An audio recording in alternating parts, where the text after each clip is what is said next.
Moving into the last session of the day, this session is in collaboration with IIB Ventures to cover Johor's roadmap for sustainable development blockchain village at Medini BVAM. Let's welcome our moderator, Ms. Salina Muhammad Zain, SVP and Head of Investment Facilitation, IIB Ventures, who will introduce the panelists for the session. Take it away, Ms. Salina. Thank you, Sean. The role of emerging technology in digital transformation. Emerging technologies have become a key part of the discussion around modern digital organizations and will drive the next wave of innovation that not only meet the business goals, but most importantly, it will benefit the citizens, communities, and society. Assalamualaikum and very good afternoon, everyone. Welcome to the Digital Investment Summit. We'd like to thank you, MDEC, for having us today, IIB Ventures, as part of this summit. We have today speakers from IIB Ventures to speak about exciting initiatives and programs in Iskandar Puteri, and 4 panelists from 2 international companies and 2 local companies that are residing in Iskandar Puteri to share their experience. Medini Iskandar is in Johor, the gateway to Southeast Asia and a growing business hub. Medini Iskandar is already on the radar of enterprises with smart strategies. This is especially with Iskandar Puteri main focus and support of global business services that include the shared services and outsourcing industry, as well as emerging technology. With the unique positioning of the best nearshore location to Singapore, let's hear from our first speaker, Kate Morris. Kay is IIB Ventures Vice President and Head of Investment and Attraction. She has over 4 years experience working with us, previously with I2M, now with IIBV. Over to you, Kay. Hi, Salina. Thank you for the introduction. Good afternoon to everyone present. My name is Kay Morris and I am from IIB Ventures. And I will share with you our company and how we attract a company into Iskandar Puteri, Johor.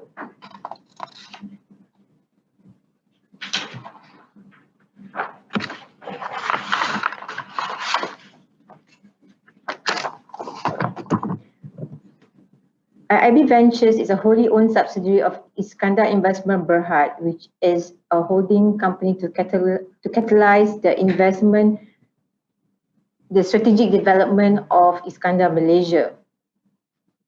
The shareholders of Iskandar Investment Berhad is 60% Khazanah-linked Berhad, the Malaysian government sovereign wealth arm, 20% employees provident fund, and 20% state investment arm, which is Kumpulan Prasarana Johor. We facilitate companies into Iskandar Puteri for either new setup or expansion, and we assist in location advisory, business case development, and the most relevant incentives for application.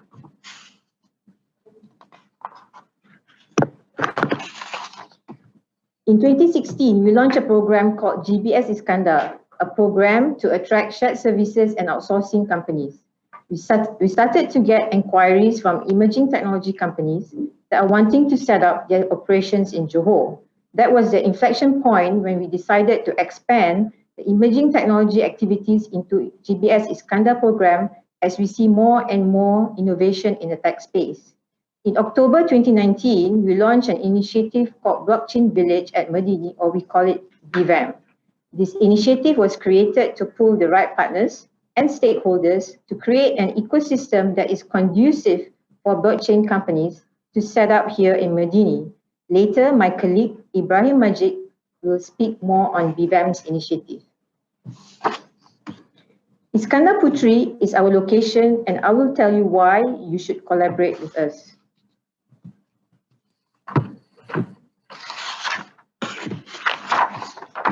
The value proposition for this location is that we have ample talent.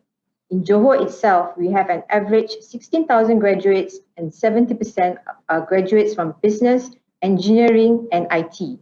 60% of the talent workforce is young, from age 20 to 39 of age, that can be nurtured and groomed as good talent for companies.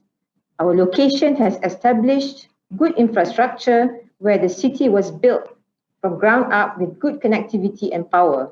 Iskandar Puteri provides good quality of living where the accommodation is mostly fully furnished with full facilities and have recreational parks and excellent sports facilities in EduCity and also for the sports enthusiasts to enjoy. Iskandar Malaysia has 5 economic zones and IIB's investment are all at Zone B, Iskandar Puteri, where Johor State's administration located at. The location is very strategic where it is near shore to Singapore. It only takes 5 minutes to Johor Immigration Second Link and 20 minutes to CBD Singapore non-rush hour.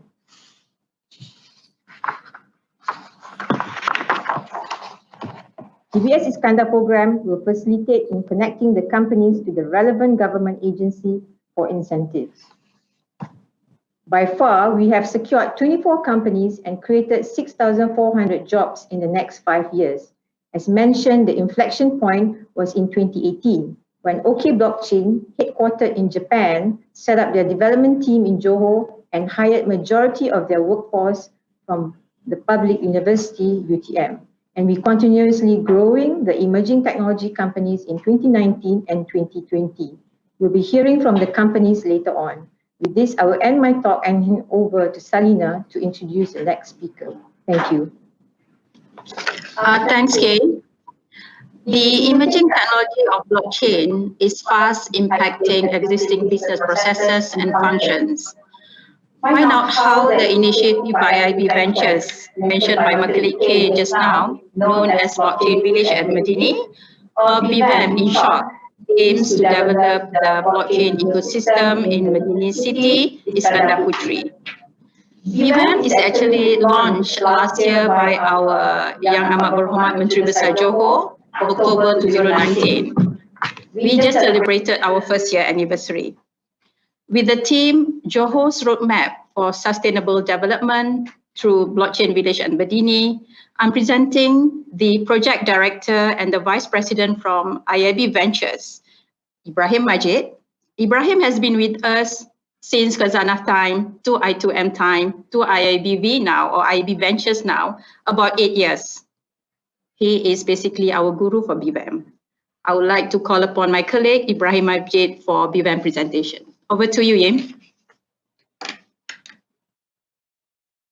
Hi, good afternoon, everyone. Thank you, Salina, for the introduction. As what Kay and Salina mentioned, our latest initiative is Blockchain Village at Medini.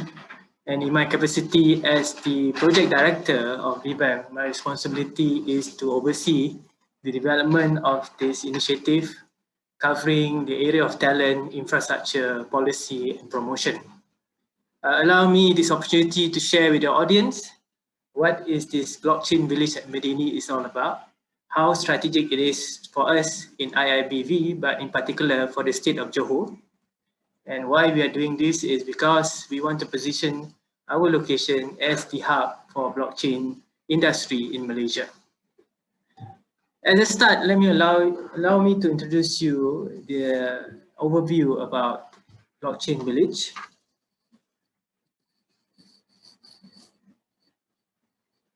Can we change the slides, please? Basically, Blockchain Village is a strategic initiative to develop the blockchain industry located in Medini, Iskandar, Malaysia, in the state of Johor. It is aimed at the development of the right ecosystem of a blockchain hub. In any particular industry, whether it's blockchain or AI or any emerging technology, the right ecosystem is key in ensuring the sustainability of the development of the industry. So it was officially launched in October 2019, as we mentioned earlier. It was launched in collaboration and with the support of the state of Johor, the government of the state of Johor. And it was also developed based on a collaborative effort involving relevant parties and stakeholders from the industry, academic sectors, regulatory bodies, federal and state agencies. So when we first started this initiative, we do it together as a team, which come from various stakeholders and partners, because we feel that it is very important to make sure that everybody is engaged, is brought in into supporting this initiative. Can we go to the next slide, please? BVAM is actually built, building block of BVAM is made up of 4 key pillars. These 4 pillars, we see this as the main building blocks of the ecosystem in BVAM. The first and most critical pillars for us is talent. Talent is core to the blockchain industry, as we have identified this as one of the key challenges for the emerging technology. Next to talent, in order for the company to thrive and deliver their services from any location, we see infrastructure, which also act as an enabler of any technology-based company, as one of the key pillars. Promotion is also key pillars for us. For example, in the session today, we consider this as critical in us promoting the location and getting the words out there to potential companies who are looking at being part of an ecosystem. And in order for us to expand the ecosystem, we need to promote this location. Where else policy also act as an enabler to support the growth of the industry, similarly to any industry development initiative. For example, thanks to our host today, they are able to develop the MSC Malaysia initiative, which its policy plays a very vital role in facilitating the growth of the MSC status company in Malaysia.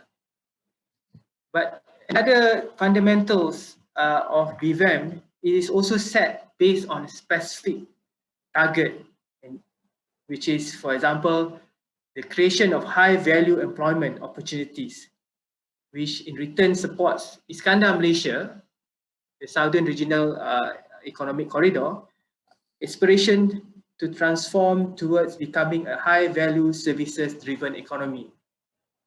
So based on the slides, you can see that we have sets of targets. We want to create in the next 3 years, 1,200 jobs in the blockchain industry with an average salary of 6,000 ringgit. This is to achieve via the attraction of targeted number of blockchain companies, and based on the targeted number of blockchain companies, we want to attract a sustainable amount of investment coming from each pillar. Can we move to the next slide? Based on these 4 pillars, we have been working closely with the various stakeholders to develop the initiative for each pillars. As what Salina mentioned, last month we celebrated our 1st year anniversary, and based on the last 12 months activity, we have actually developed various initiatives for each pillars.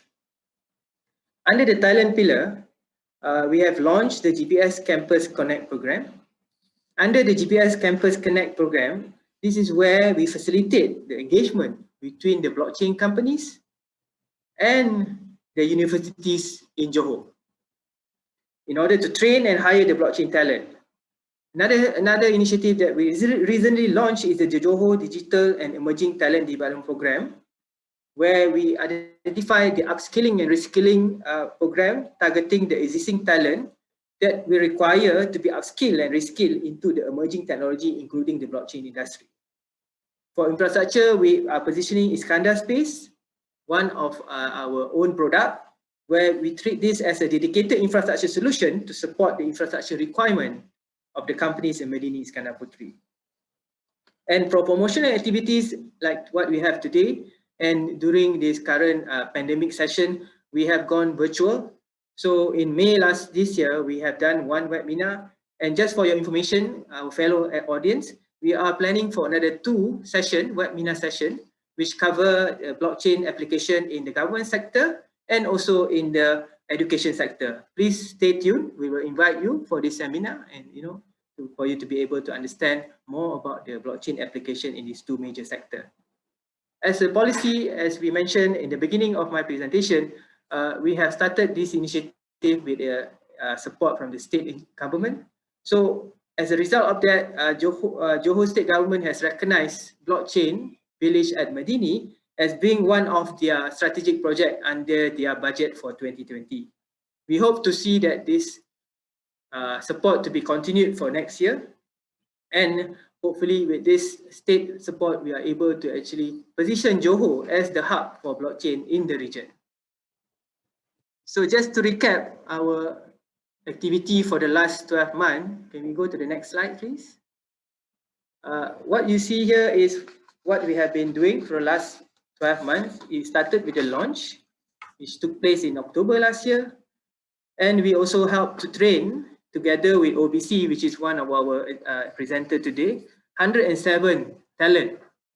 So rest assured, we have talent. Johor have talent. So please come and explore the talent in Johor. And as a result of that, for the last 12 months, we have also managed to secure managed to attract 4 blockchain companies. And even though during the pandemic session, we also managed to attract Sen Digital Iskandar Berhad as one of our latest comer to blockchain village at Medini. Last but not least, we are equally busy. Last year, we did a lot of promotional activities, especially trade mission, where we actually promote blockchain village Medini industry to market outside Malaysia. So for this year, we are doing it more on a virtual basis. Okay, that is basically my last slide. So hopefully, if you want to know more about blockchain village at Medini, do contact me and our team member. We are more than happy to assist you. Thank you very much. Thank you, Ibrahim. I'm so happy that with the current situation with COVID-19, you are not slowing down. Ibrahim is being Ibrahim. There's so many things that he has been doing, for blockchain village at Medini, or we just call BVAM. I mean, we are only 1 year old. With a 1-year-old kid, a lot of things. Well done, Yim. Okay, we're going to go to panel sessions shortly, but before we start our discussion, I would like to call upon our 4 panelists to give the introduction and briefly about what they do in Iskandar Puteri. Shall we start with Dr. Tan Shing Cheong? Dr. Tan is actually the CEO of iCycle Malaysia Iskandar Berhad, a local company started operation in Iskandar Puteri April 2020, 8 months old in Iskandar Puteri. Dr. Tan, are you okay to talk now? Dr. Tan, for your information, guys, he's traveling, he's in China. Yes. Okay, over to you, Dr. Tan. Okay, hi, hello everyone. Can you hear me? Yeah. Hello, can you hear me? Yeah, okay. Yeah, so now, you.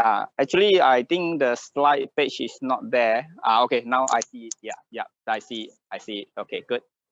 So, okay, I got it. Yeah. So let me introduce quickly about iCycle. We are proud to be one of the members of Iskandar Blockchain Village. And here we started iCycle about 4 years ago, a spin-off from MMU. Next slide. Yeah, so the particulars products actually was started with my team, which is developed in 100% by MMU student and staff. And now we have really expanded to 4 countries. Can I go to the next slide, please? Is it the slide is freezing? Looks like the slide is freezing. Is it? The slide is freezing, is it? Oh, my side is freezing. Your side is okay, right? Your side? Okay. So never mind, it's okay. I can talk even without slide. So what I'm looking into is when we first started, we actually developed this because we want to provide tracking, traceability to all the recyclable we collect. And when we evolve, we get a lot of support, and then eventually we build a system which is what we call now in the market is Internet of Wasting. So because of this tracking capability, we are gaining a lot of demands for our services in like Singapore and China especially. That's how I end up in China. Here the market is really built big enough, and of course now the awareness in terms of environment in Chinese community are very high.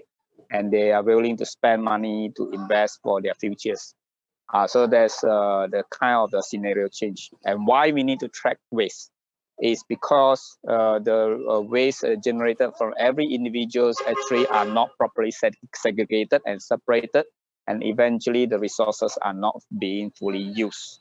So next stage for us going forward is to really build a traceability and as well as a secure system that in order to protect the community from the information leak, and in the same time we provide those information on the individuals waste separations and waste management positions.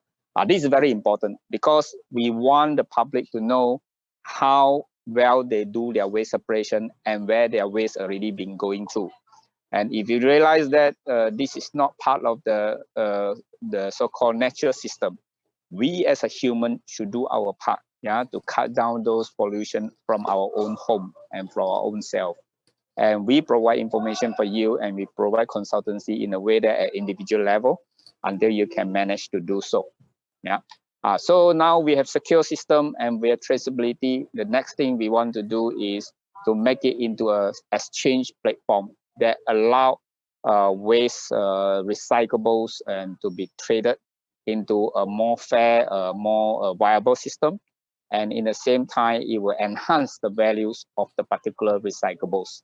So because of this concept, I think we should be part of this blockchain community where it provides traceability, secure, transparent, and as well as a tokenized exchange platform that allow everyone to share their idea together. Yeah, so I think this is more or less about what we have been doing so far. And paving the road now is to commercialize the platform and as well as to commercialize our ideas. Yeah, maybe hopefully by middle or end of next year. Yeah, thank you very much. Thanks a lot. Thanks, Dr. Tan. Very proud of you of what you do, especially in China. Please come back and do more things in Johor, We want you to be back here. Yeah, I miss home. I miss nasi lemak. I miss laksa Johor. I miss many things. I'm crying. Yeah, but you made Malaysia proud, with the job and things that you do. Okay, let's go to our second panelist. Thanks, Dr. Tan. Let's go to our second panelist, Chuck Lee Ming. Chuck is actually the CEO and founder of Sense Digital. This is really a new kid on the block. They just joined us like this month. Right. Chuck, over to you, Chuck. Introduction and briefly what you do. Thank you. Yeah, sure. Okay. All right. So maybe just a quick intro. Sense have been around. How come the click is not? Okay. Sense have been around since 2003. It's actually a Singapore-based with a strong linkage with Malaysia and China. So I have been spending the last probably like five years in China. In a nutshell, we are developing a IR fraud initiative back in China, and then after that, I come back last year. We actually do a spin-off, what we call Sense Digital. Okay, pretty much gearing toward a greater China and ASEAN market. And what we try to do is we are actually looking into one sector. We want to digitize. Okay, that sector is actually real estate. Okay, basically it's a property, high-end property and so forth. So we are creating a digital platform based on blockchain. Okay, and we try to tokenize or what we call digitize all the asset so that it can be accessible to the investor or to the buyer or whoever want to need to actually access that. So our mission was actually try to create a real estate ecosystem basing on the digital platform, linking the digital real estate asset, finance, and also digital technology together. So in summary form, it's called a fintech plus real estate. Okay, and this term coming along now, what we call a property technology or protech. Okay, so in a nutshell, what we are calling ourselves is going to be a protech company, which we're going to be able to take on real estate asset and so forth. All right, and our team have a good background in terms of technology, in terms of the real estate sector, construction, and so forth. As you can see in the slide, with me, I have Izahuddin as my co-founder, as also the chairman of Sen Digital, and which is operating in Malaysia, for the last probably like 20, 30 years. And also I have also another few members. One is from Singapore, the other one is from China. All right, so you have the technology from China, technology we develop, across the board, and we also have expertise in the real estate sector. Okay, so now. So what we're trying to do is, like, you can see here is like, yes, we are creating a whole ecosystem based on the digital technology, but what we want to do is also bring it into the local market and try to actually bring this whole things to be deployed. As you can see on the left hand side, these are all the services we created so that we can offer maybe an asset that can be actually tradable. Right? For example, it could be a housing, it could be a data center asset, it could be a solar and so forth. Those are all what we call the asset that we want to bring it into a platform that we can actually going to buy and sell, or people want to have, require funding for that, you can put in the platform to do the funding. So on the right hand, you can see that we will have bring in different type of technology. The first one we're going to bring in is really just the digital platform based on the blockchain itself, okay? And along the road, we were going to introduce more technologies to supporting this initiative. So we are very happy that we are joining, Medini, IIB, the blockchain initiative. At the same time, we also participate in one of the Johor district project, which we want to actually digitize the whole township in Sigama. So basically, it's like we also hold some asset in Sigama, which we want to actually make use of the asset to develop a next generation of digital township, where we consider housing, in data center, and so forth. Okay, so that's a very brief introduction. What are we and what we try to bring to the table, and then how we're actually going to push the initiative forward. So basically, it's like we're hoping that IIBV will be a very good platform to actually go reach out. Not just Sigama, we also want to reach out to other part of the world, especially being in a very strategic location. We are linking Singapore. We're also linking into the South Asian market and so forth. So that will really give us an opportunity for that. Okay, I end up with that. Thank you. Thanks, Chuck. We are looking forward for more project and exciting programs with you next year onwards, yeah? Okay, now I'll call upon Jagdish Pandya, or in short, we call him JP. JP is actually the chairman and founder of Block On Capital, a company in Iskandar Puteri, about a year old. They started the operation in January this year. They are from India. JP, are you there? Yes, I'm very much here. Okay, over to you. Okay, go ahead. Hello, ladies and gentlemen. I'm very happy to be a part of this panel and presentation. My name is Jagdish Pandya and I'm from Block On Capital. Our company is based at Singapore, and we are now at Malaysia, setting up a center of excellence for blockchain and emerging technology at BVAM. I still remember old days when Ibrahim and whole team of I2M used to come with setting up this initiative in late 2018 till early 2019, where actually BVM idea took place under I2M, and it was really very hard to work with other governments which I traveled in the world, like South Korea, even Thailand, Dubai, Malaysia. We do have a strong base in Singapore as well, but ultimately we choose Malaysia to be our place where our center will operate from. So our purpose is to empower the economy by helping more organizations to grow. We are enlightening individuals by making them entrepreneur, and we are empowering organizations by helping them to incubate, especially young startups. And our vision is to create a blockchain focused ecosystem that inspires the best blockchain and emerging tech solution. Our company is having a presence and footprint in more than 6 different countries of the world, and we have invested in over 15 plus projects so far. So I would like to give a brief overview of what we do. We are into incubation, that we help young entrepreneurs to bring their high potential blockchain ideas to reality by providing able leadership, guidance, and continued support through the initial stage to the final development. And of course, with the fuel of the fund. We help innovation. Innovation is the first at block on, and we are into this space is 2013, 2014. Probably when Bitcoin was into 3 digit like $100 and Ethereum was not born. And we ensure that most people trust blockchain, innovate it, and also use it. As you know, innovation versus regulation is an old uh, challenge we have been facing since internet or AI times. And I have personally faced this resistance from the government, especially for the cryptocurrency related business. Because when we entered, Bitcoin was considered like not legit, or cryptocurrency was not something which is legal. So this innovation we have always promoted.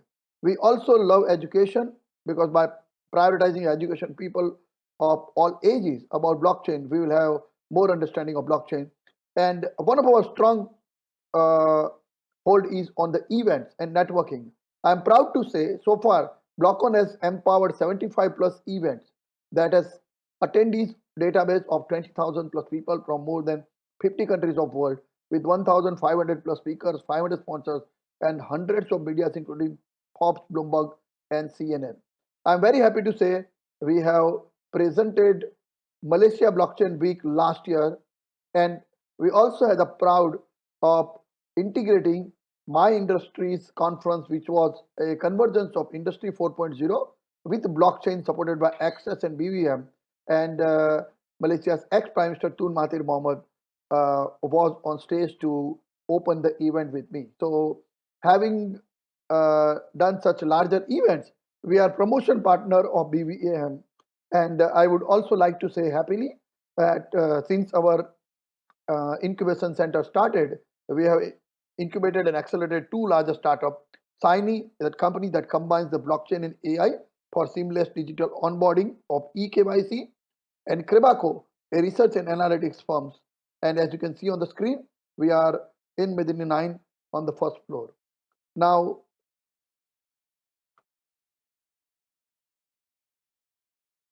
I'm sorry, my clicker is taking me to the next slide. Yeah. What we offer, if you are a young entrepreneur, we provide you pre-seed funding, which is $10,000 to $60,000, and against the equity of 7 to 7.5 to 15%. We love blockchain as our primary industry, but we also have investment into AI, ML, big data, and deep technology. What we offer in turn is workspace, mentorship, and we do write a tech check, especially for the young startup who don't have a tech founders on board. It comes with our knowledge, which is almost like a decade in the industry, along with our contacts, connections, as I mentioned, infrastructure at BVM, and at last, we also offer the fuel of funding which is needed by all. So if any of you who are watching us over here is interested to incubate or accelerate their blockchain and emergency project, I invite you to BVAM. Big thanks to all future believers. Here is my contact details. You can scan WeChat or LinkedIn. Thank you very much. Over to Selina. Thanks, JP. Any inquiries, any interested party, do contact JP at Block On Capital. Okay, let's go to our last panelist. Actually, our firstborn under the umbrella of BVAM. The only ladies panelist today, Nurlisa Francis Nordin. She is actually the head of corporate affairs, OK Blockchain Center in Iskandar Puteri, a Japanese company that started operations here about 2 years ago, September 2018. Lisa, are you ready? Yes, I'm ready. Okay, over to you then. Thank you. Assalamualaikum warahmatullahi wabarakatuh. Good evening to everyone, members of the floor. Thank you so much to Miss Salina, or Kak Salina, to be more close. Thank you for the very nice introduction. Okay, my name is Norlisa. I'm representing OK Blockchain Center. Yes, we are the first one to take the risk and bring down the blockchain technology to Malaysia. So without further ado, allow me to introduce the company. So we are from the OKWave group from Japan. So OKWave is a very established company for over 20 years. The initial industry is on IT solution. In year 2006, it went for as a public listed company with a NSE 3808 code, and the paid up capital for now is 13.5 million USD. So that's quite a big number over there. Well, having said that, we are very established. You can see the diversification of businesses related to IT. In the US, we are the pioneer or established e-card company. And then OKEOS is IT in medical, also integrated with blockchain. We have Gaya, the IT real estate consultancy, also integrated with blockchain. Having said blockchain, of course, fintech is one of the main customer or the main application. So we have fintech exchange. So fintech exchange is regulated by Japanese government. So we are the proud owner of the Lashroot Fintech Exchange, licensed by Japanese government. So if you look at the below, there's a OKFin. So under OKFin, we have Octave Technology. This one is in the US. So Octave owns shares in Palantir. Those familiar with CSI and FBI, we have the same level of security or similar Palantir solution. And of course, you can see there's a OBC there. OBC is the brainchild of OKWave Group, whereby here is where all the development work comes in. So next one. Okay, the handsome guy that you are seeing right now is our CEO. And we are very, very proud to mention that Mr. Fukuda is also the founder of OKWave.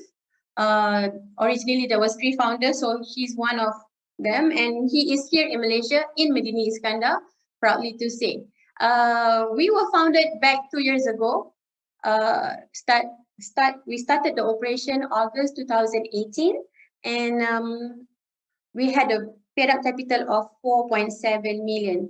We focus our customer market mainly overseas, having said, because it's blockchain, and we started with mostly fintech.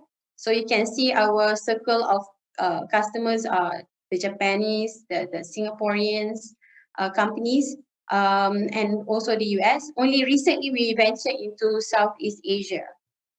Here we have, these are the solutions. I guess you have heard several times from other companies just now. Again and again, we will have all the blockchain development, big data, AI, IoT, of course, consultancy. Recently, we were invited by MDEC. Thank you, MDEC, for giving us the opportunity and trust to also give trainings to the group of computer science lecturers nationwide, so that everybody is also trying to establish blockchain as one of the syllabus in the public universities in Malaysia. So I hope you can read this. From my screen, it's a little bit dark, but these are the products that were developed in OBC, freshly from our resources, local resources, that we train from scratch as well. So some of the products that you can see here, we have voting, we call it BC Vote.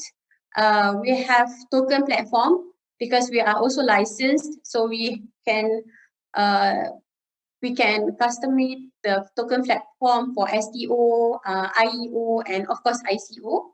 CRP is a certification registration platform that is meant for registration with blockchain.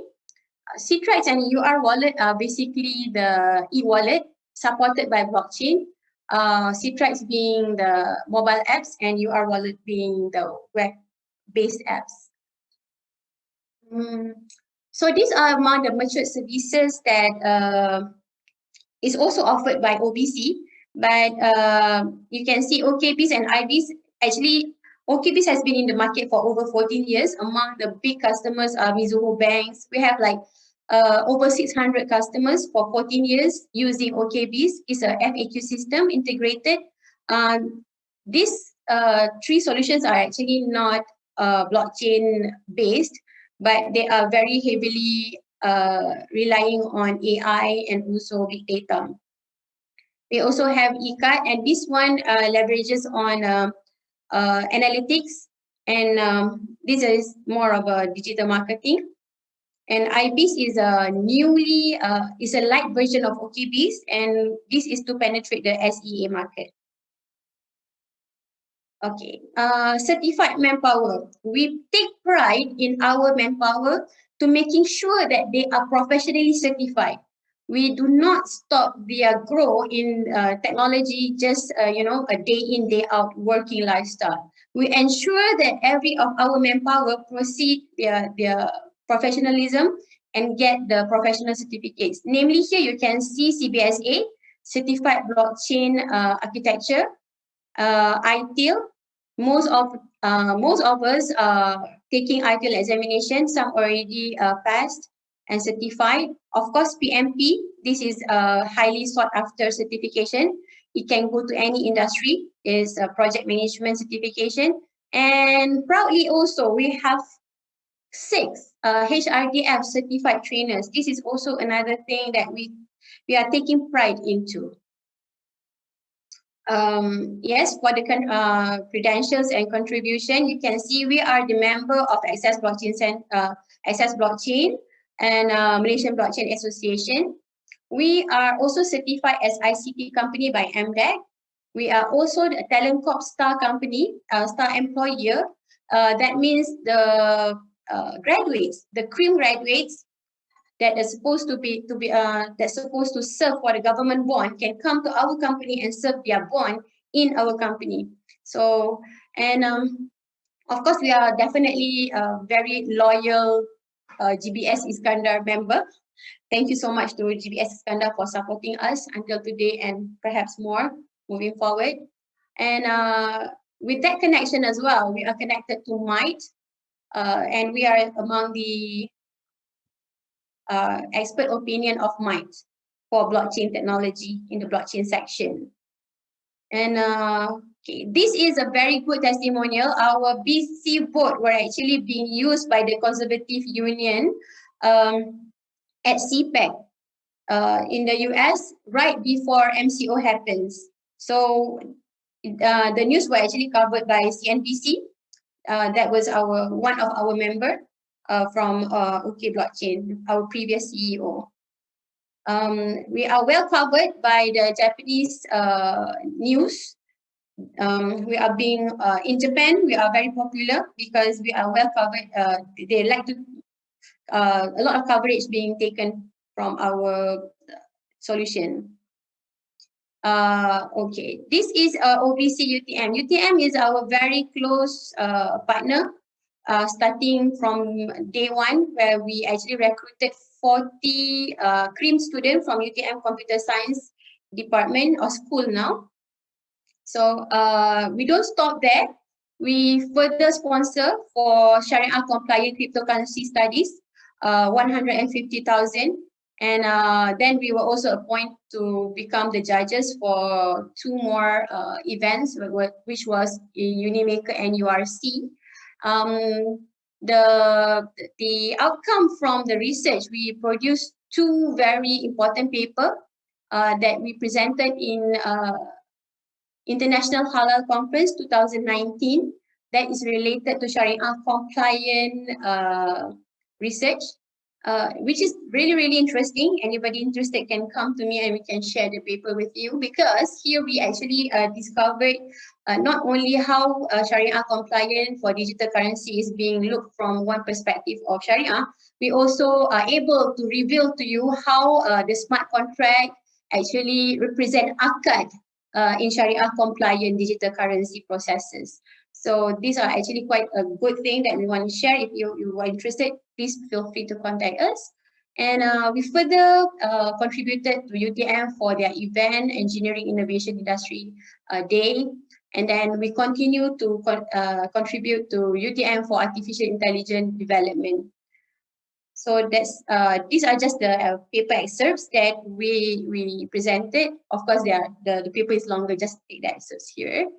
And yeah, I guess these are the biggest thank you that we have for both Iskandar, IIBV now, GBS Iskandar, MDEC, and everyone. So here you can see the logo of Malaysia, Japan, OK Wave, OK Fing, and also OBC.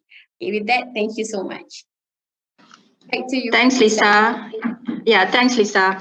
The presence of OK blockchain actually created a lot of employment, especially for the fresh graduates, mainly from UTM, UITM, if I can name a few. And we have to thank OBC for that. You create jobs for the local, especially for the fresh grad. Okay, you guys ready for the panel discussion? I have a couple of questions here that we want to discuss. I guess the first one is really about this COVID-19 pandemic. The impact.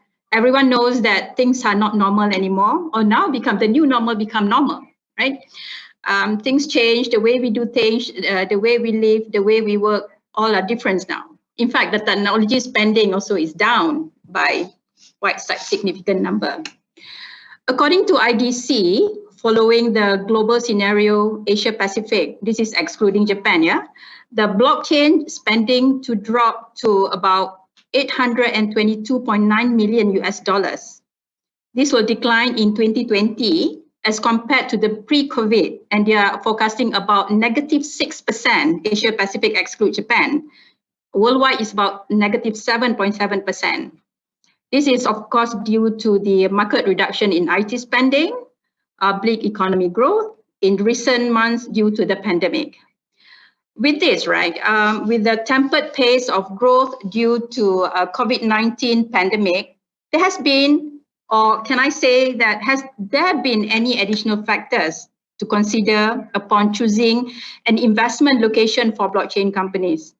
JP, maybe you can give us some insight from your side, factors that you would consider now, which you never consider in the past pre-COVID, choosing the location for investment.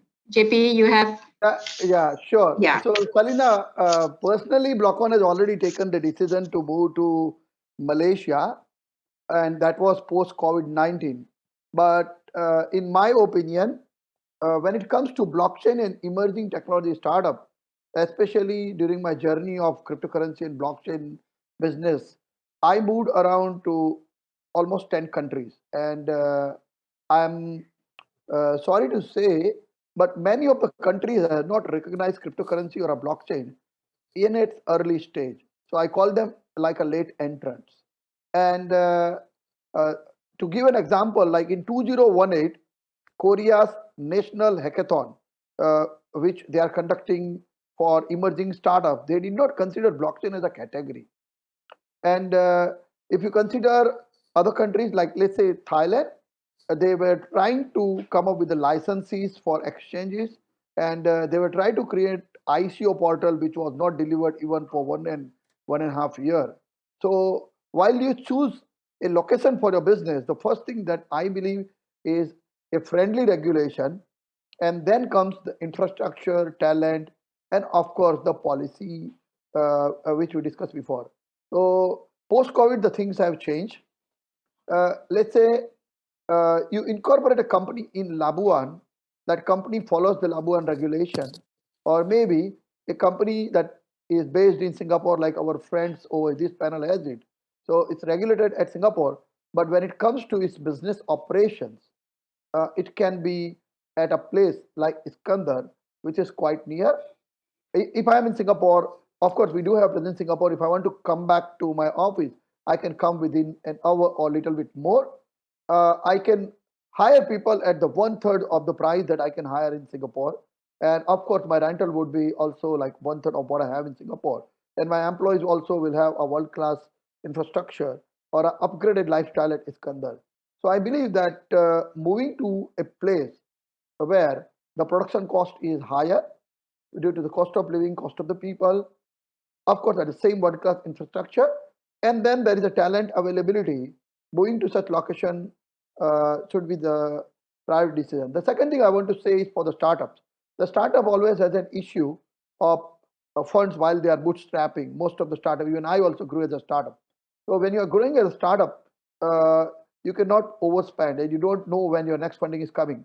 From your, the first check to the Series A to B or C, this program continues as you grow. Let's say you become an unicorn and you need 1,000 employees. If you want to have 1,000 people in Singapore and cost of 1,000 people at Medini, if you compare, you will save a lot. And the kind of incentives are being offered, we are very happy to be here. So post-COVID, people have understood the need for savings, and the savings comes not only by salary reduction, but recruiting people, talented people at a fair salary.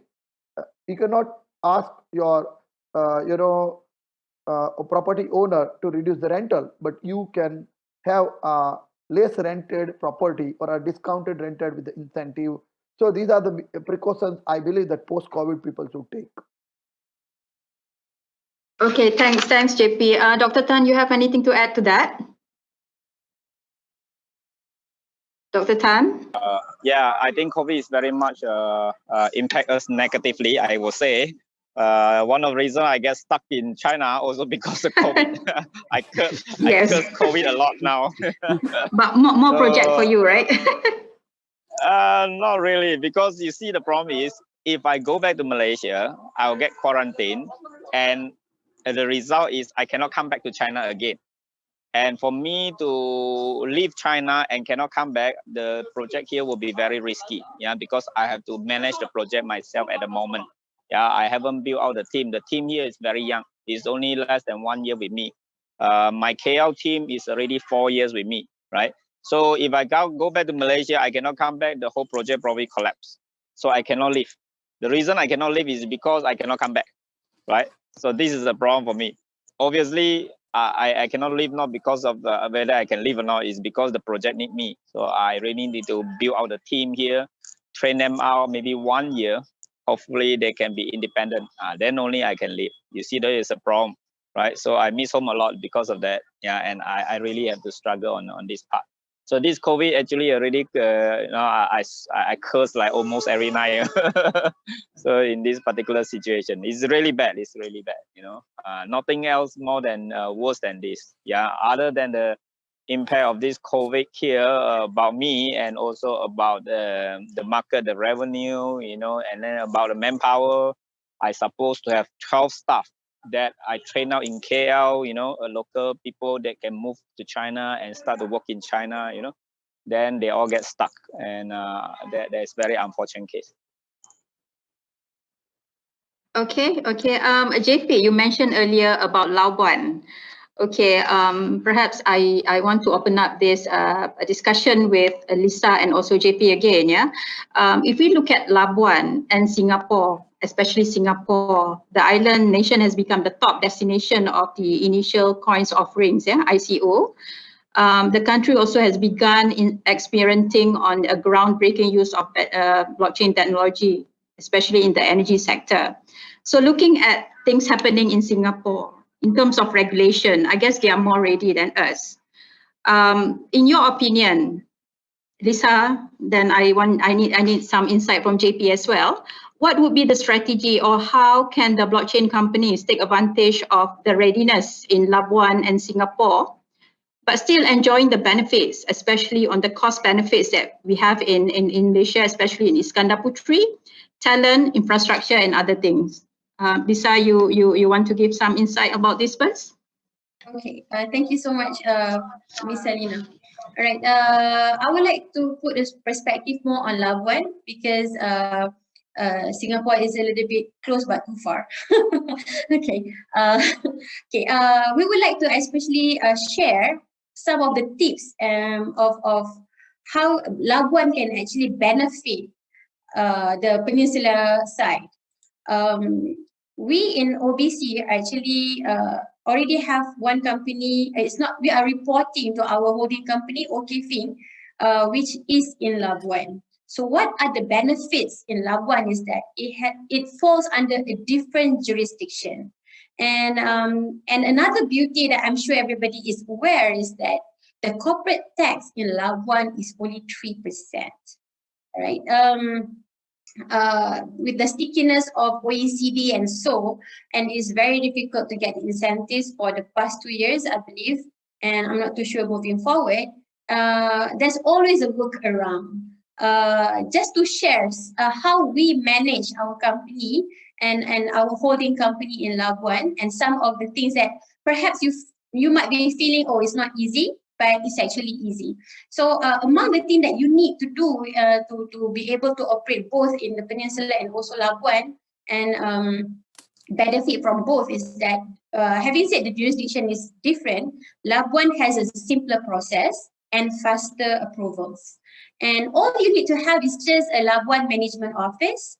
And depending on your business nature, of course, you will need, you have to comply to certain substances. So, and how easy it is that we just need to get a co-working space. Regus has a very good space over there. I'm sure that a lot of other operators as well. And the local staff are also ready, no problem, just to manage for the management office. The Comsec company is also doing well and they are also communicating very well. You can always manage them remotely. And the auditors, the banks, you have everything comparable to the Peninsula. So that's how easy it is. Another item that you also may want to know is that Labuan is, as I mentioned, Singapore is close but far, Labuan is far but close. Why I mention this is that because you can actually go to Labuan and come back on the same day. So this is something that I do to manage both companies. So that's how easy it is. It's about 2 to 3 hours flight via KL. You can go in the morning and come back at night. That's how easy it is. So how we can actually, the privilege of being in Iskandar is that Labuan has a guidelines that says establishment of marketing office in Kuala Lumpur and Iskandar, Malaysia. Only these two places. So that means if you have a company registered in Labuan and enjoy all the privilege over there, you can actually have your offices here in Iskandar or KL and unlimited number of offices. So you can actually operate from everywhere and have your management office over there and your marketing office anywhere in Kuala Lumpur or Iskandar. So this is how we can actually benefit from Labuan. Back to you, Ms. Ali. Yeah, thank you, Lisa. That is really interesting. You know, it's increased our attractiveness, Iskandar Puteri attractiveness. Actually, I mean, we always position ourselves as near shore to Iskandar Puteri, but with Labuan coming into the picture, it actually increased the attractiveness of this location, right? JP, anything you want to add, especially on the Singapore side, how we can complement the Singapore and in the Iskandar Puteri operation? Yeah, sure. I think Lisa has covered up a couple of things on the infrastructure and the other facilities available with Labuan. I would like to say that Iskandar here is to complement everyone and not to compete with anyone. If I am a startup or a corporate based in Singapore, if I choose Iskandar as my base for business operations, it's not going to compete with Singapore at all, because the demand has been pre-generated that as your business grows, the more manpower, more infrastructure, and more growth related things you will need. Similarly, if you compare with Labuan, Labuan you can use just as a regulatory or other benefits, but the infrastructure in Iskandar is much better for a company who can have the registration at Labuan and can operate from Iskandar. Coming back to the crypto regulation, I would like to say Malaysia, Labuan, and Singapore has its own different regulation. So if you choose to be at Singapore, whether it is ICO, fundraising, or you want to have your own license under the Payments Act for the wallets or exchanges, or if you want to set up an STO for anything, we have Access Malaysia and Access Singapore that helps you to become a member of an association and help us to know the regulation better. Like they work very closely with MAS. Here in Malaysia, they work closely with SSC in the policy work and other things. So I think you have an upper edge if you are incorporated at Singapore, or if you are incorporated at Labuan, the age is same. But when you stay at Iskandar, you can scale up very faster. That's what I believe about being at Iskandar. Thanks, JP. Before we take some questions from the audience, I have one more things about the entrepreneurships and blockchain. Yeah, January 2019, the Ministry of Entrepreneur Development, or NED, pointed out the importance of moving fast to keep up with the global innovation scene and become a top investment. MED aims actually two areas: to create and develop innovation-driven entrepreneurs, and to incorporate the latest IR 4.0 technologies such as AI, IoT, big data, and blockchain. Corporate future plan in Iskandar Puteri for the benefits of entrepreneurs, enhancing the employment and also innovation in Malaysia. How does this future blockchain technology help this? Chuck, you there to give your opinion about this? Yeah, sure. Right. Effectively, what we're seeing that the blockchain have been, going through a certain uptake, not just in the currency or what we call the internet area. So we're also seeing the enterprise are actually going to be, adopting blockchain in certain big way. So what we see that, things like cross-border trade and transaction will be an interesting one, especially look into the post-COVID situation where we're going to see that supply chain disruption and all those going to be one of the key things. I think that's why I think blockchain will be really shine in this area where we see that the future enterprises will really have to look into like how to actually cut down the cost of doing transaction between, between country. So that's why I think we see quite a lot of big initiatives going on. I also believe that, being in Malaysia, we have a big base of manufacturing. So that will be a good one that, we'll tap on for the manufacturing, the supplier, or even the logistical provider. So that is going to be one of the, things that are going to coming in. The second thing, what we see that, blockchain is going to become a shared database plus what we call trustless environments. So basically, it's like people are actually looking into way to actually, how to identify certain genuinity of good and so forth. So we see that there's also another adoption where people will put the information in the blockchain. Sometimes you say, okay, how to validate that, whether it's the QR to actually validate the, for example, the PPE product, because, we're facing quite a lot of issue in the beginning of genuinity of the PPE product. So that's one area where we see that it's going to be a trusted database on that. And also third thing where we're seeing that increasingly people are also looking into blockchains as what we call a integration platform, for the enterprises. So this is going to be a new one that's coming along where we see that, yes, how are going to be transact with each other, and how do I link my financial systems, or how I link my CRM system together, and when I have an order, how does the order going to flow into maybe my supplier and so forth. So what we're seeing this term, what we call a blockchain middleware, is coming, and we are seeing a lot of the big software vendor start to tap into it. So this is another growing area where we see that, used to be like, all the systems logged in the enterprise, all the data logged in the enterprise are become, populated in the blockchain space. So we will see there's going to be a lot of intra-enterprise scenario going to come out, okay, along that. Traditionally we call it B2B commerce. So this we call a blockchain commerce and so forth. So this is a space to watch out.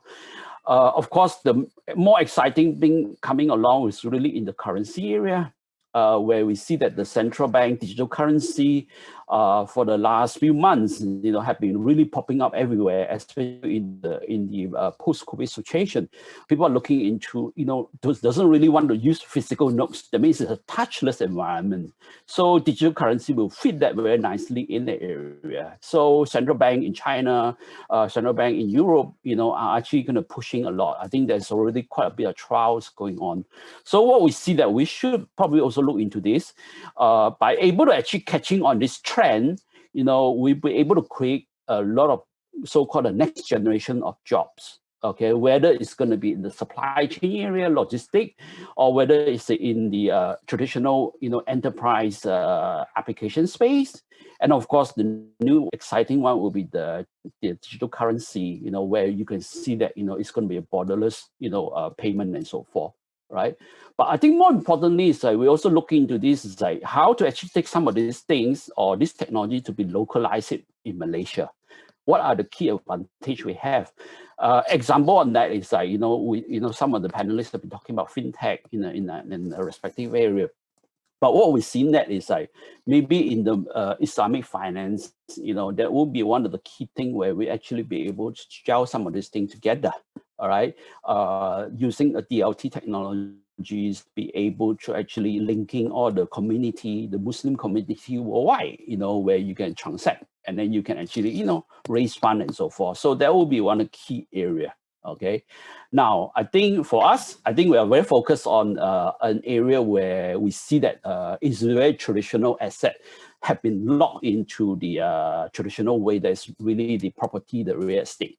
So what we really try to do is using some of these things, we want to make the asset to be liquid in the sense that if, for example, let's say your property is about 2 or 3 million, every time you do a transaction, a lot of money. Okay, so using the blockchain technology, we'll be able to actually tokenize or what we call fractionalize the property asset into smaller pieces that allow people to actually borrow money, to raise money, or even to able to, in the future, what we probably see that we'll be able to trade in the secondary market. Because I think certain property is very key. For example, let's say we develop a high-end property like data center, solar farm, all those are things that we can actually appreciate value. So this is where we're trying to do is that, be able to actually unlock, some of this, what we call a property so that you can actually put it into that and then be able to actually create the liquidity, So this is where we are, all right? And then of course, lower down the transaction and so forth. So I think these are the things that we're actually blockchain bring into the value that we're looking into it.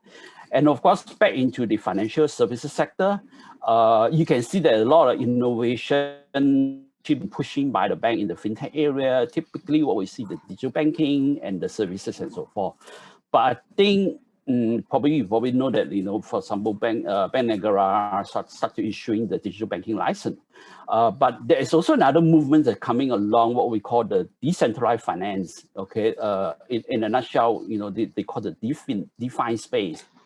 This is where we see that the blockchain community are actually coming to create next generation of banking systems, right? So this is going to be a very exciting area to watch out. Even though they are not fully regulated, but I guess it's like a lot of innovation coming in that we see that, people are using the DeFi platform to create new financial product, whether it's going to be a loan, whether it's going to be like, and so forth and so forth. So I think there's a lot of opportunity where we see that corporate or sector-wise, be able to adopt, blockchain, to create new innovation and also bring into the next level of job creations and so forth. All right. So we are very happy that we have been in Iskandar, Puteri and so forth.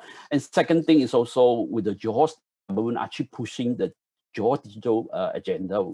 Just recently the Menteri Besar had just mentioned about digital economy is a big push in the Johor state. So we are really happy to to be riding on this wave.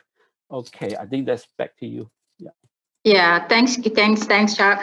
Okay, I have a couple of questions actually from the audience. I want to take this one first, and this one specifically to Lisa. Actually, this is from the audience. The question is, and this is very interesting question. Due to the pandemic of COVID-19, is your company offering the Election Commission of Malaysia to implement the e-voting system for the next 15 general election? Lisa?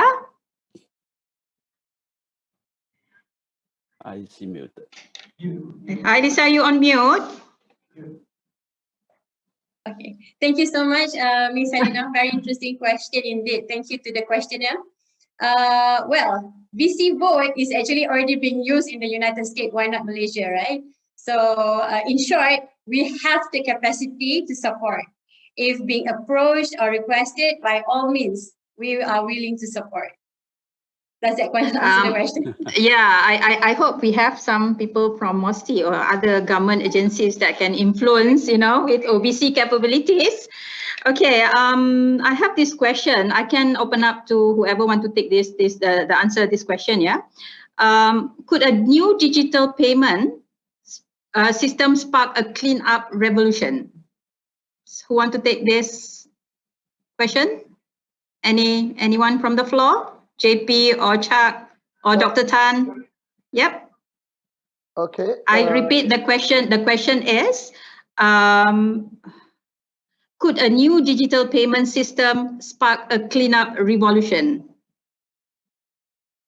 I think the revolution has already started, Yeah. and it started with Bitcoin, which is already almost a 12-year-old and established ecosystem.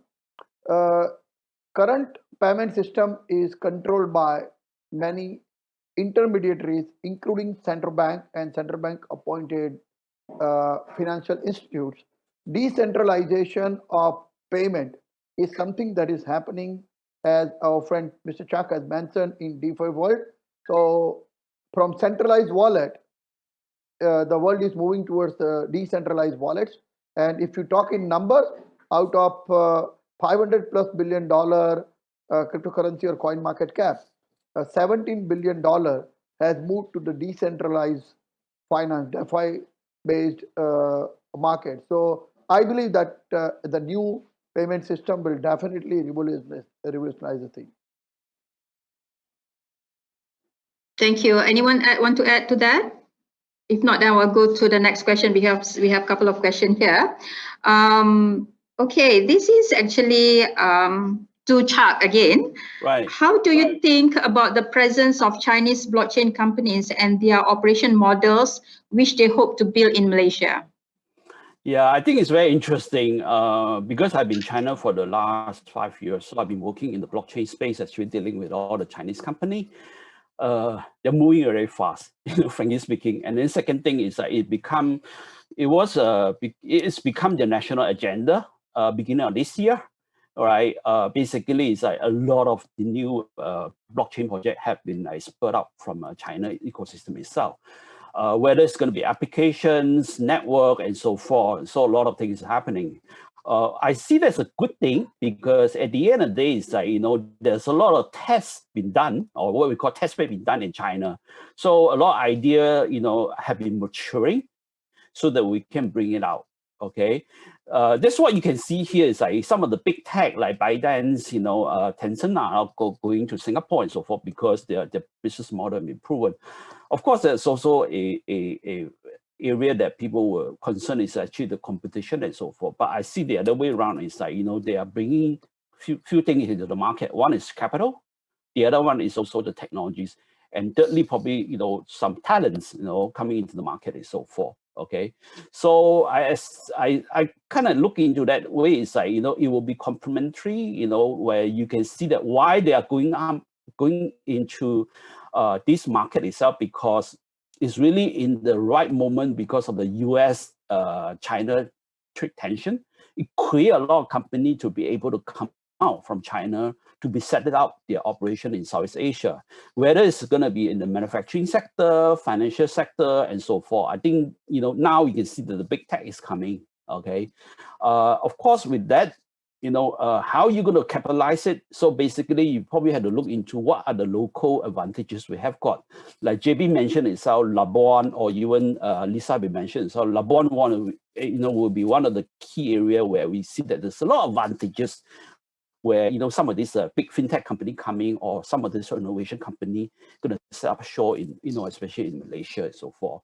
And also secondly is also the cost competitive advantage. Basically, if you are the traditional manufacturers and all those coming, we should be able to catch in on with them. Digital technology, digital platform like blockchain help them to be able to cut down the cost and so forth. All right. And lastly, I think we are welcome because they are also bringing capitals. Okay, because I think right now, all the country are starving for capitals to be able to expand. All right, and and thirdly will be the technology that we can see that it will be coming out here. For example, you probably recently heard about their blockchain initiative called a BSN. Okay, I think this is something that is going to be something that is we are watching, because I think that will be probably one way that we're going to be seeing that is revolutionized, and how the BSN and the digital currency will be actually expanded into overseas. I think they already did that with Singapore, Europe, and so forth. I believe it will be a good chance that we can actually bring them into Iskandar as well, because it's effectively building a highway for fintech transactions happening, a little bit like the SWIFT of the world, but it's just like blockchain based. You can create a lot of innovation product around it. I think that would be a good thing, because at the end of the day, it's like, you want to attract capitals into the local market as much as possible, or as fast as possible. All right. So that's my take. Right. Okay, thanks, Chuck. Long answer. I hope you answer the question that the audience asked. I mean, the audience satisfied with your answer. Again, Lisa, very famous. So many questions for you. Being a Japanese company, do you hire Malaysian who graduated from Japan, who don't necessarily have blockchain related skill set? I think before Lisa answer, let me tell you this. I think I mentioned just now that OBC started your operation with fresh grad, meaning that these people didn't have the skill set in blockchain, but they hired the fresh grad and train, with the special and good programs coming from OBC. So Lisa, can you please answer this question? Yes, sure. Thank you so much, Ms. Salina. Thank you again, and thank you for the to the questioner. Very interesting question. Of course, the answer is yes. Me myself, I'm also a Japanese graduate. Well, back in the dinosaur age, though. But yeah, we embrace, and we of course there's no ready graduates with blockchain. What do you call this, knowledge to begin with. So do not fear. If anyone is interested, please come forward. And in fact, last year, together with GBS Iskandar team and the rest of the Johor delegates, we also joined the recruitment in Japan, in Tokyo. So we actually welcome everyone to, with or without blockchain technology. Here in our company, we already have quite a few Japanese graduates that's from various backgrounds to join us. We train everybody from scratch, so do not worry, just come. Thank you so much. Thank you. Thanks. I'm going to call upon my project director again, the BVAM project director, Ibrahim, because there's a couple of questions related to BVAM directly. The first one will be, what's BVAM focus in 2021? How will you be working with MOSTI on our national blockchain roadmap? Ibrahim, can you answer this, please? Okay, Ibrahim here. Thanks for inviting me to try and answer the question. So moving forward, for 2021, we are going to continue with our effort in attracting companies to come to Medini Iskandar Puteri. But I think one of the main things that we plan to do is form a more closer relationship with the state government, because we feel that there's a lot of opportunity here in Johor, as you have here correctly, for example, from Mr. Chuck. Johor already embarking on the initiative to incorporate blockchain as part of their solution. So real estate is one of the area that Johor can offer for the blockchain company to explore. We are also looking into how we can actually support the state government initiative, particularly in the development of the digital economy. At the same time, for the sector focus, we are looking at how we can help Johor position itself as one of the top food producer in the country, and how we can actually help them to support their project in terms of food security in Johor. So I believe these are some of the focus area. But with regards to our support for MOSTI, well, I have to say I received the invitation to attend MOSTI brainstorming session. I'm looking forward to that. In fact, I would like to volunteer BVAM, if ever MOSTI is interested, to be one of the pilot project in implementing or or in what they call that, exploring your policy under the National Policy Initiative for Blockchain. That's my answer. Thank you. Thank you, Ibrahim. Just for your information, to everyone, BVAM or Blockchain Village at Medini is not actually the programs under or specifically for Johor. Yeah, this is actually the collaboration between industry players, government. When I say government here, is both federal and state. So we have been invited to join MOSTI. We have been working with MDAC actually on this, and MDAC reside in federal. So it's an initiative of programs with the collaboration with the government, both state, Johor state, and also at federal level. Yeah. Okay. I have a question here. Says, can the involved stakeholders share with us the incentive been enjoying in setting up base in Medini? Ibrahim, you want to answer that again? Yes, Ibrahim again. Yes, the question is about what are the incentives that the companies can enjoy. Obviously, based on the pillars that I presented earlier, those are the areas of incentive that we can offer, or facilitation services that we can offer in your interest to establish a presence here. So we have already in place talent development programs, which you can take advantage of. We have a dedicated space to cater for your infrastructure requirement. We do promote our companies, as you can see today, not just in the local scene, but wherever we go, we help the company to be exposed regionally. In fact, when we went to Japan, we basically invited OK Blockchain to be part of our delegation.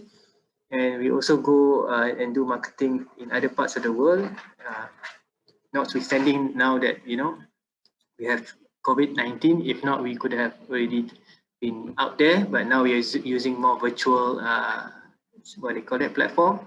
In fact, I mentioned earlier that under promotion, we are doing 2 webinars for this year, and that is to also showcasing the companies who are already here. And this is showcasing them to the state government and see which agency within state that can actually explore the blockchain solution from some of these companies. In terms of policy, yes, this is something that, you know, is very close to our heart. We want to see how we can be one of the main contributor in the development of the blockchain policy, not just for Malaysia, but also for Johor in particular. Thank you. Yeah, thanks, Ibrahim. I think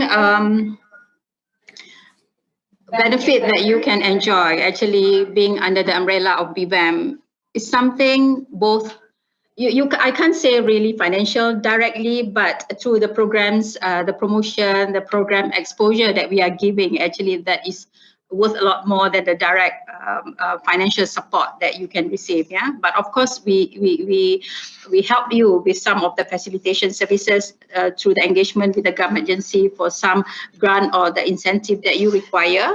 That's what the roles of IIB Ventures as well. Before I end this session, because we don't have much time, I would like to perhaps get each panelist to give not so much, maybe a one-liner to close the session today. Maybe we can start with Dr. Tan, a one-liner closing from you. What do you want to achieve or hope in 2021 for BVAM? Dr. Tan? Hi, Dr. Tan. Oh, I can't get Dr. Tan on the line. It's okay now because I guess his line is pretty bad there. Maybe I can ask Chuck. You know, what is your one-line things that you wish the BVAM for 2021? Right. The one-liner thing, I think, basically is like, you know, we look into like, you know, digitization of one of the so-called a district. Okay, now we call it a digital Sigama. Okay, that's probably the thing that we're going to talk a lot more in 2021, where, you know, how we actually bring blockchain use case into a local, you know, deployments. be able to bring benefit to the economic development, job creation, of course, toward the company itself, how we actually grow. So that's probably the things that we're talking about more for the next year. Is going to be a digitization of real estate, and how we're going to do it will be, Sigama as we're going to be one of the first showcase for that. All right, back to you. Thanks, Shah. What about JP, one-liner, BVAM for 2021? Okay, I believe that if you create one job, you are creating only one job. But if you create one entrepreneur, you may create 100 jobs, 1,000 jobs, or maybe 10,000 jobs. So I would like to create more entrepreneurs and judges BVM to do so. Second thing, as a promotion partner, I want to do innovation event, which is planned, and maybe in next event we meet, which is innovation specific event in Iskandar area. So we must bring innovation to Iskandar by inviting global talent to create, the innovation here. So innovation and entrepreneurship. Yeah. Great, great. More entrepreneurs for 2021, yeah, to create more jobs in Iskandar Puteri. And Lisa, your one-liner, hope for BVAM 2021? One-liner is very tough, Kak Salina. I know, that's why I give you only one line. We don't have much time, sorry. Okay, thank you so much to everyone, and I really wish BVAM will roll more moving forward, because this is very, very good initiative, and blockchain is a technology that should not be wasted. So we encourage both the working sectors, the students to explore this particular technology, because and on the other side, the regulators too. Thank you so much, and we really wish well for BVAM. Thank you. Yeah, thank you. So it's known that blockchain has become one of the today's groundbreaking technology. Industry like finance, health, production, or supply chain has already implemented and leveraged on the benefits from this technology, right? So I hope everyone has found the session useful. Thanking all the panelists, all the speakers, and of course, audience for being with us. Before I end, I would like to have a bit of promotion on our new baby, our new initiative under IIB Ventures. Is the slide up? Okay, actually this is the new initiative under IIB Ventures. Drone and robotic zone is going to be the first zone in Malaysia. It's going to be reside in Iskandar Puteri. This is actually another ecosystem. We have blockchain village and Medini ecosystem with all the pillars of talent, infrastructure, policies, and marketing. OCC is another ecosystem to promote the new technology called DRZ, or drone robotic and drone robotic zone. Officially, it will be launched by the MOSTI minister, and you are most welcome to join through the link on our social media as stated on the screen. Yeah, please do join us and be part of our DRZ zone. With that, I would like to end the session today. Thank you so much, Andak, for having IIB Ventures to be part of this summit. And of course, thank you to all the speakers, both from IIB Ventures, K. Morris, Ibrahim Majid, and all our 4 panelists. That has been very, very informative with their knowledge sharing with all of us. And with that, I hope everyone has a pleasant day and stay safe. Thank you, everybody. Thank you. Bye. Thank you to our moderator as well as our panelists for such an energizing and insightful discussion. It is eye-opening to learn there is just so much happening in Johor on the digital front. Well, ladies and gentlemen, that wraps up our Day 2 session. On behalf of MDAC, thank you all for joining us today, and we hope you found the session's topics very valuable. We invite our participants to join us as we resume our agenda tomorrow at 10 a.m. You are welcome to reach out to our event admin via the chat box for any form of assistance you may require. With that, ladies and gentlemen, we end the second session or the second day with a high note and immeasurable thanks. See you tomorrow.